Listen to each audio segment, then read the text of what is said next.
ሀብል እስር ቤት እያለች ኢዝራ ሊጠይቃት በሄደ ሰዓት ወይዘሮ መነን እናቷ እንዳልሆነች እናቷ ሌላ ሴት እንደሆነችና ሆስፒታል ተጥላ እሷ እያሳደገቻት እንደነበረ ለኢዝራ ሁሉንም ነገር ነገረችው።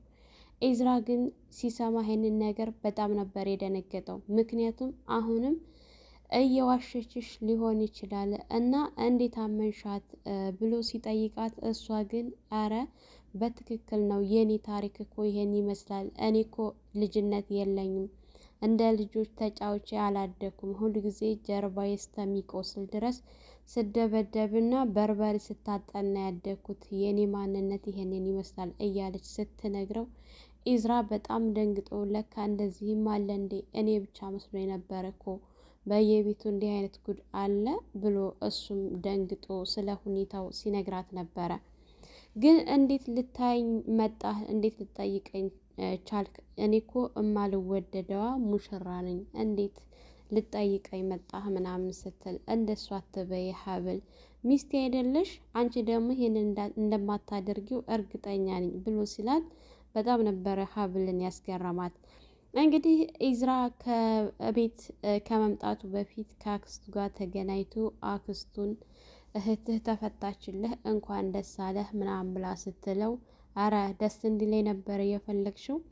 ይቺ ምስኪን ምንም በማታውቀው ሀብልን አሳሰርሻት፣ እህቴን አስፈትተሽ የእውነት ደስ ሊለኝ ይለዋል ብለሽ አስበሽ ከሆነ ተሳስተሻል ብሎ ሲላት እንግዲህ ኢዝራ እያለች ስትጮህበት፣ ነገር ግን እሱ ከዚህ በኋላ ይበቃሻል፣ እኔ ደግሞ እሷን እንደምን ብዬ አወጣታለሁ ታያለሽ። ግን ቆይ እናትዬ የሌለችበት እንዴት ነው አንቺ እዚህ ቤት ልትቀመጭ እየቻልሽው? በቅርቡ ከዚህ ቤት አስባርርሻለሁ ብሎ ሲላት ሞክረዋ እንግዲህ አታናደኝ በማለት ስትጮህበት ነበረ። እሱ ግን እኔ እንደሆንኩኝ የያዝኩሽ እኔ እየቀለብኩሽ እንደሆነ እንዳትረሹ፣ በቅርቡ ከዚህ ቤት ትወጫለሽ። አክስት ማለት እኮ እናት ነበረች፣ አንቺ ግን እንደ አክስት ሳይሆን ክፋትሽ የተለየ ነው እያለ ልክ ልኳን ሲነግራት ነበረ። እንግዲህ ሀብልን ወደ እስር ቤት ለመጠየቅ ሄዶ ሀብልን ካገኛት በኋላ እስር ቤት ሲሄድ እንግዲህ ሀብል ጋር የታሰረው ልጅ ነበረ መጀመሪያ ያየው። እሱ ጋር የሆነች ልጅ ልትጠይቀው መታ ከፍ ዝቅ እያደረገችው ሲያይና ሲመለከት ነበረ። እሱም ሀብልን ጠየቃት። ሀብልን ከጠየቃት በኋላ እንግዲህ ሀብል ያቀባጀራት ነገር እያንዳንዱ እየነገረችው ነበር። ሀብል እውነት ነው እናቷ በህይወት እንዳለች እና እናቷ እንግዲህ መጥታለች። እሱ ደግሞ ወይዘሮ መነን እንግዲህ የሀብል ወላጅ እናት ነኝ ብላ መጥታ ወይዘሮ መነን ቤት ተገናኝተዋል። ወይዘሮ መነን በሁኔታዎቹ በጣም ደስ ብሏታል። እንግዲህ የሀብል እናት ልጇን ለማየት በጣም ጓጉታለች። መነን ግን ቀጥታ ማሳየት አልፈለገችም። ምክንያቱም ሌላ ተንኮል መፍጠር ነው የፈለገችው። ልጅስ የት አለች ብላ ስትላት ገዳም ሄዳለች። ልጅሽ ብታይ እንዴት አይነት ጥሩ ልጅ እንደሆነች ብታይ፣ እንዴት አድርጌ በስርዓት እንዳሳደግኳት ጨዋ የሆነች ልጅ ናት እኮ። ለመሆኑ ግን አንቺ የት ነበርሽ እስከ ዛሬ? እንዴት ነሽ ምናምን እያለች ስትጠይቃት ነበረ። ወይዘሮ መነን እንግዲህ ያሳለፈችውን ነገር ስትነግራት እንዲሁም ገንዘብ እንዳላት ስትነግራት ነበረ። ይሄ ገንዘብ የእሷ ገንዘብ የገንዘብ ነገር ሞቷ ነው እና በገንዘብ በኩል ስትነግራት ምራቋ እየቀጠነ ነበረ። እንግዲህ እሷ እኔ ይሄን ሁሉ አመት አሳድገሽ ልጅሽን አልወስድብሽም፣ ልጅሽ ናት፣ እኔ ማየት ብቻ ነው የምፈልገው። አንቺ እስከ ዛሬ ድረስ ራስሽን ጥለሽ እንዳሳደግሻት ታስታውቂያለሽ። አንቺም ይበቃሻል፣ እዚህ ቤት አትኖሪም፣ ቤት ልከራይልሽ፣ ያለኝን ሀብቴን በሙሉ ለልጄ ነው እና አንቺና ልጄ ናችሁ የምትኖሩበት። እኔ ምንም ነገር አልፈልግም፣ በቂ ሀብት አለኝ እያለች ስትነግራት ነበረ። መነንም እንግዲህ ውስጧ ደስ እያለው በትክክል ልጇን ለማገናኘት አልፈለገችም። ሌላ ሀሳብ፣ ሌላ ነገር፣ ሌላ ተንኮል እየቀመረች ትገኛለች። እንግዲህ ኢዝራ እስር ቤት ሊጠይቃት እንደሄደ ሀብልን እዛ የሆነች ልጅ አይቷት ስለነበረ ያችን ልጅ ተከታትሎ ሄዶን አግኝቷት ሻይ ቡና እንበል ብሏት እሷም ደስ ይለኛል በማለት ተከትላው ሄዳ ምግብ እየበሉ ነበረ እና አንዳንድ ጥያቄዎችን ሲጠይቃት ቆይ ግን አልገባኝም ዛፓ ነህ እንዴ ስትለው እሱ ግራ ተጋብቶ ዛፓ ምንድን ነው ብሎ ሲጠይቃት ማለቴ ፖሊስ ነሽ እንዴ ብሎ ፖሊስ ነህ እንዴ ስትለው ኧረ እባክሽ አይደለሁም ቆይ ግን እኔ ገንዘብ ተቀምጦ ሳየው ደስ አይለኝም እና ልወስደው ነው ስትል ችግር የለውም ውሰጂ አንቺ ብቻ እኔ የምልሽን ነገር አድርጊልኝ እንጂ ከዚህ በላይ ገንዘብ በየቀኑ አስታቅፍሻለሁ ብሎ ሲላት እሺ ብላ በደስታ ነበረ ሁሉንም ነገር እየተስማማችው። ምክንያቱም በገንዘብ ምንም ወደኋላ አትልም። ልጁ በምን ምክንያት ነው የታሰረው እያለ ሲጠይቃት አንዳንድ ነገሮችን ሲነግራት ነበረ። እንግዲህ አንዲት ሀብል የምትባል ሌላ ፍቅረኛ ይዞብኝ እሷ ጋር ነው የታሰረው አሉ። አላወቅኳትም እንጂ ባቃት ኖሮ አለቃትም ነበር፣ እዘለዝላት ነበር፣ እደፋተ ነበር እያለች እንግዲህ እሱ ፊት ስትለፈልፍ ኢዝራ ያሰበውና የጠረጠረው ነገር ስለነበረ ከራሱ ጋር ሲያመሳስለው ነበር። እሷ የምትነግረውን በሙሉ እኔ ያሰብኩት እኔ የጠረጠርኩት ነው። ይህንን ልጅ ወንጀል ውስጥ ያስገቡት ምንም ነገር ሳይሰራ ነው። እንግዲህ እህቱ ታማሚ ስለሆነች በእህቱ አስፈራርተውትም እኮ ሊሆን ይችላል እና እህትህን አሳክምልሃለሁ ብለውት ይሆናል እዚህ ውስጥ ያስገባው እያለ በራሱ ሲያስብና ሲፈክር ነበረ።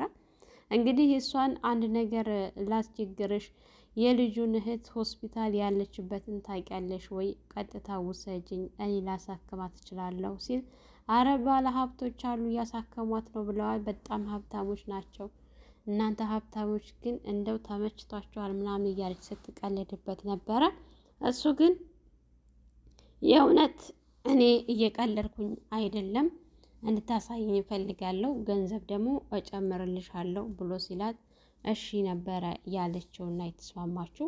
አብረው ቁጭ ብለው ምግብ እየበሉ ባሉበት ሰዓት እንግዲህ መነን ደውላላት ነበረ። ቀጥታ መነን ደውላላት ፈልጌሽ ነበረ ስትላት አረ ልጅሽን ለሀብታም እንዳርሽ በቃ እኔን ተውሽኝ እኮ እናንተ ሀብታሞች ሲቸግራችሁ እንጂ ሲደላችሁ እኛ ድሃዎችን መቼ ትፈልጉናላችሁ እያለች ስትላት እሷም እንግዲህ ያሁኑ በጣም ትልቅ ነገር ነው ታስፈልጊኛለሽ እንጠቀምበታለን እና እንገናኝ ስትላት እሺ ነበረ ያለችው ምንም ሳታንገራግር። እንግዲህ ኢዝራ ማን እንደደወለላት አያውቅም። ነገር ግን እሱን የሚጎዳ ነገር ነው። ምክንያቱም እሱን ቀጥታ ባይጎዳውም ሚስቱን የሚጎዳበት ነገር ነበረ አጠገቡ ቁጭ ብላ ስታወራ የነበረው። የሀብል እናት ስትመጣባት በቃ ሌላ ጊዜ ደውልሻለሁ አትጥፊ በማለት ነበረ ስልክ የዘጋችው። እንግዲህ የሀብል እናት መጥታ አለባብሳ ምግብ አብልታ ቁጭ ብለው የተጫወቱ የተዝናኑ ነበር የሚገኘው። የኢዝራ አክስት እህቱን ቁጭ ብለው ባሉበት ሰዓት ይሄ ዲቃላ ወፍ ዘራሽ ስትላት ወንድሜን ነው እንዴ? ለምንድን ነው ዲቃላ ወፍ ዘራሽ የምትዩ? ወንድሜ እንደዚህ እንድትዩ አልፈልግም ስትል እኔና አንቺ ነን ያለነው ሌላ ሰው የለም። ሚስጥር ልንገርሽ፣ ይሄ ወንድሜ የምትዩ ትክክለኛ ወንድምሽ አይደለም ስትላት እየተሳሳስሽ ነው አክስቴ፣ ወንድሜ እንደዚህ እንድትዩ አልፈልግም እና ይበቃሻል ስትላትና ስታስቆማት ነበረ። እሷ ግን አንቺ ልጅነትሽ አልለቀቀሽም፣ ገና ነሽ። ሚስጥር ልንገርሽ ግን ከኔና ከአንቺ ውጭ መውጣት የለበትም። አንቺ ብቻ ነሽ ደግሞ ይህንን ነገር የማታውቂው፣ ሁሉም ሰው ያውቃል በማለት ነበረ እየነገረቻት ያለችው ማለት ነው። ኢዝራ ትክክለኛ ወንድሟ እንዳልሆነ አባቷ መንገድ ዳር አጊቶት መኪና ላይ ተጥሎ አጊቶት ከዛ አንስቶት ይዞት እንደመጣ ለእናትሽ ነግሯት ነበረ አባትሽ። ነገር ግን እናትሽ ልጁን ስታየው ልትቀበል አልቻለችም። ምክንያቱም እሷ ያሰበችውና የጠረጠረችው ነበረ። ከተጋቡ ብዙ ዓመት ቆይተው እናትሽ መውለድ አልቻለችም ነበረና ኢዝራን ይዞ ሲመጣ ከሌላ ሰው ይዞ ወልዶ ነው የመጣው በማለት እናትሽ ፊቷን አጥቁራበት ስለነበረ እውነትም ከጊዜ በኋላ ተጠራጥራ ስለነበረ ልጁን ዲኤንኤ ሲመረመር እውነትም የእሱ ልጅ እንደሆነ ታወቀ። ከፈለግሽ ካላመንሽም አሁንም ቢሆን ዲኤንኤንን ማሳየት እችላለሁኝ እና ወንድምሽን ወፍ ዘራሽ የምለው ለዚህ ነው ስትላት እንግዲህ በቃሽ ወንድሜን ከዚህ በኋላ አትናገሪው እያለች ስትጮህባት ነበረ። ምክንያቱም ይህንን ታሪክ ሰምታው ስለማታውቅ ከዚህ በፊት ለመጀመሪያ ጊዜ ስትሰማው በጣም ነው ግራ ያጋባት ማለት ነው። እስከ ዛሬ በእናቷም በአባቷም በኩል ወንድሟ እንደሆነ አድርጋ ነበረ ያሰበችውና የጠበቀችው፣ ግን ያ ነገር ሊሆን አልቻለም። እንግዲህ ኢዝራና ሀብል በቃችሁ ሰዓት ደርሷል እየተባለ እንኳን እስከ ዛሬ ድረስ እነዚህ አውርተውና ተቀራርበው ስለማያውቁ እያወሩ የሆዳቸውን እያወሩ ነበረ። አንቺ ያሳለፍሽውን ህይወት እኔም አሳልፌዋለሁኝ። እናቴ በጣም ትደበድበኛለች፣ በጣም ታሰቃየኛለች፣ እቤት ውስጥ ትገፋኛለች፣ እናቴ ብዬ ስቀርባት ትደበድበኛለች እና ይሄ ነገር ለምንድን ነው እንደዚህ የሚሆነው ብዬ ብዙ ጊዜ አባዬን እጠይቀዋለሁኝ። ለምንድን ነው የማትወደኝ እያልኩኝ ሁል ጊዜ ራሴን ጥያቄ ጠይቅ ነበረ። ሀብል አንቺ ብቻ ሳትሆኝ እኔም ነው ይሄን ነገር እያለፈብኝ። ስታይኝ ደህና መስላለሁኝ አይደለ? ግን እናቴ ትደበድበኝ ነበረ፣ እናቴ እንደዚህ ታደርገኝ ነበረ ብዬ ለማለት አሳፍሮኝ እንጂ እኔም ውስጤ ደህነኛ አይደለም በማለት ነበረ የነገራት ማለት ነው። እንግዲህ ሁሉም ሰው ሲታይ ጥሩ ነገር ያሳለፈ ደልቶት ያለፈ ምናምን ነው የሚመስለው። እንደዚህ ሲታይ ግን ውስጡ ቀረብ ብሎ ሲታይ ሁሉም ሰው በውስጡ ብዙ ነገር ያሳለፈው ነገር አለ። ሰውን ዝም ብሎ ከላይ አይቶ እሱ ጥሩ ህይወት ነው የሚኖረው ለማለት በጣም ከባድ ነው ማለት ነው። እንግዲህ ሀብል ኢዝራ አስፈልግሃለሁኝ፣ አንተም ለእኔ ታስፈልገኛለህ፣ እንደምንም ብለህ ከዚህ አውጣኝ፣ ቢያንስ አብረን እንኳ ባንኖር ከዚህ እንድታወጣኝ ይፈልጋለሁ ስትል ኢዝራ ደግሞ እንደምንም ብለሽ አወጣሻለሁኝ፣ ጠበቃው በጣም አለ የተባለና ጎብዝ ጠበቃ ነው የቀጠርኩልሽ፣ ሁሉንም ነገር ለሱ ንገሪው፣ እኔም ደግሞ በየቀኑ እየመጣሁኝ እጠይቅሻለሁ፣ እንዳትፈሪ ነበር ያላት።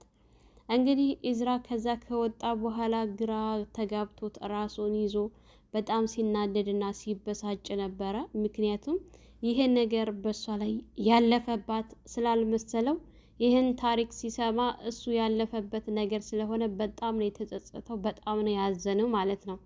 ሀቂቃ በጣም ያሳዝናል። እስከ ዛሬ ያው ሲጠላትም ስለነበረ ዝም ብሎ ያለ ምክንያት፣ አሁን ግን የእሷን ሁኔታና ታሪኳን ቀረብ ብሎ ሲያይ በጣም ነው ያዘነውና የተጸጸተው። እንግዲህ ቀጥታ ወይዘሮ መነንን ማፈላለግ ነበረ የጀመረው። ወይዘሮ መነን ግን የሀብል እናት ጋር ተገናኝታ ቀጭቋ እያለች ልብስ ተገዝቶላት በጣም ዘንጣ አምሮባት ወዳድቃ ነበር እንግዲህ ከነ ኢዝራ ቤት ከወጣች በኋላ። ነገር ግን እሷ የገንዘብ ነገር ሞቷ ነውና የሀብልን እናት ስታገኛት በጣም ለብሳና ዘንጣ ትልቅ ሆቴል ገብተው እየበሉ እየጠጡ እየተጫወቱ ነበረ። በጣም የሆዷን እያወራቻት ብዙ ነገር ያሳለፈችውን አረብ ሀገር እንደነበረች ከአረብ ሀገር ተንስታ ወደ ውጭ እንደሄደች እንግዲህ ውጭ በሄደች ሰዓት ደግሞ ሌላ ሰው አግብታ አንድ ሴት ልጅ እንደነበረቻት እንደወለደች ባሏም ደግሞ ከሞተ 7 ዓመቱ እንደነበረ እየነገረቻት እየተጨዋወቱ ባሉበት ሰዓት እንግዲህ ኢዝራ በጣም ራሱን አሞት የሆነ መንገድ ላይ ተቀምጦ ራሱን ካረጋጋ በኋላ ቀጥታ ወደ ፍለጋ ነበረ የሄደው። የኢዝራ እህት እንግዲህ ኢዝራ ወንድሟ አለመሆኑን ስታውቅና ስትሰማ እሷን በጣም ራሷን አሟት በቃሽ ከዚህ በላይ ምንም ነገር መስማት አልፈልግም በማለት ነበረ ጥላ የሄደችው። ወደምትሄድበት ራሱ አታውቅም። ከቤት ወጥታ ዝም ብላ ነበረ አግባኟን እየሄደች የነበረችው ማለት ነው። እንግዲህ ወይዘሮ መነን አምሮባትና ተኳኩላ ዘንጣ ከሀብል እናት ጋር ቁጭ ብላ ምግብ ቤት እየበሉና እየጠጡ በነበሩበት ሰዓት ሳታስበው ኢዝራን ስታየው በጣም ነበር የደነገጠችው። ምክንያቱም ያወራችውን ምናልባች ሰምተው ይሆን ያቀደችውን ነገር ምናልባት አውቆ ይሆን በማለት በጣም ደንግጣ ነበረ። ምክንያቱም እሷ ሀብልን ቀጥታ ከእናቷ ጋር ማገናኘት አልፈለገችም። ሌላ ልጅ አምጥታ ይችናት ልጅሽ ብላ እንግዲህ ገንዘቧን በልጇ ካደረገችላት በኋላ እነሱ ገንዘቡን ሊከፋፈሉ ነው የእሷ ሀሳብና እቅድ የመነን ማለት ነው። ሀብልን መቼም ቢሆን ከእናቷ ጋር ልታገናኛት አልፈለገችም። ነገር ግን ኢዝራ ከዚህ በኋላ መቼም ቢሆን አይለቃትም። የሀብል እናትን እንግዲህ ዝም ብሎ የሚተዋት ይመስላችኋል? ኢዝራ ማነሽ ምንድነሽ ብሎ መጠየቁ የማይቀር ነው። እንግዲህ ሀብል ከእስር ቤት ስትወጣ እናቷንም በህይወት እንደምታገኛት ምንም ጥርጥር የለውም። እናቷም እንግዲህ ለብዙ አመት በልጅ ናፍቆት ከርማለች። ልጄ ልጄ ስትል ነበር የኖረችው እና ከእስር ቤትም ያስወጣታል። በእርግጠኝነት ከእናቷም ጋር እንደሚያገናኛት ምንም ጥርጥር የለውም። መነን እንግዲህ ኢዝራን ስታየው በጣም ስትደነግጥ የሀብል እናት ምን ሆንሽ ምንድን ነው ስትላት ነበረ። እሱም ደግሞ ቀጥታ ወደ እነሱ ነበረ የተጠጋው። በዛን ሰዓት እንግዲህ ሲጠጋት ምን አይቶ ነው ምን ሰምቶ ነው በማለት ወይዘሮ መነን በጣም ደንግጣ ወደ ኋላ እየሸሸችና እያፈገፈገች ነበረ። የሀብልም እናት እሱን ሁኔታውን ፊቱን ስታየው እየተመለከተችው ደንግጣ ነበር። ፊቷ ላይ ድንጋጤ ይታያል ማለት ነው። እንግዲህ ወይዘሮ መነን እስከ ዛሬ ስታግበሰብስ ልጅቱን ስታሰቃያት ነበረ። ከዚህ በኋላ ግን ይህንን እድል አታገኘውም። ኢዝራ ከጎኗ ይቆምላታል ማለት ነው። ሰላም ሰላም፣ ውድና የተከበራችሁ የቻናላችን ቤተሰቦች እንኳን ሰላም መጣችሁ።